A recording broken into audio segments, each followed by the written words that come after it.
ریاست کارهای داخلی ولایت ختلون خبر داد که روز 3 ماه سال 2024 در جریان یک رید کارمندان میلیس اکولوژی و صیادی ولایت چند دلیل تازه نکردن پرتوها و خراب کردن تازگی محیط اطراف نسبت به 15 ساکن ولایت ختلون از جمله نسبت به 3 رئیس محلی شهر بختر پروتکل‌های ماموری ترتیب دادند. این 3 رئیس محله عبدالکریموف کمال‌الدین سال تولد 1986، رئیس کمیته محلی وحدت نظرов ظفر سال تولد 1973، رئیس کمیته محلی حاجی شریف یوسفov عباس سال تولد 1966، رئیس کمیته محلی بهار می باشند. نسبت به این نفران برای نظارت و تازه نکردن نقطه های پرتو جمع کنی طبق طلبات ماده 232 کودکس حقوق ویرانکنی های مأموری پروتکل مأموری ترتیب داده شد. ماده 232 برای رعایت کردن طلبات های حفظ محیط زیست هنگام حمل و نقل،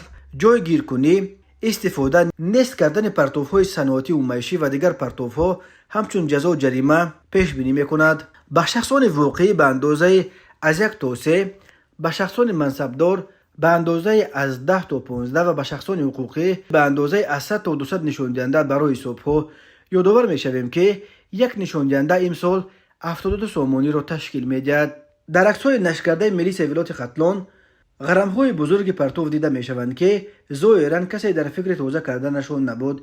میلیس ختلون گفت تامین امنیت اکولوژی جامعه از مبرمترین مسائل عمومی بشری حساب شده. وظیفه هر یک شخص صاحبدل این است که برای محافظت محیط زیست، توزیع آزاده نمودن کوچه و محل‌ها، نهال و درختان، طبیعت و ثروت‌های بی‌بهای آن با رفتار و کردار نکویشان برای رشد و نموی کشور و آبادی دیار عزیز سهمگذار باشند.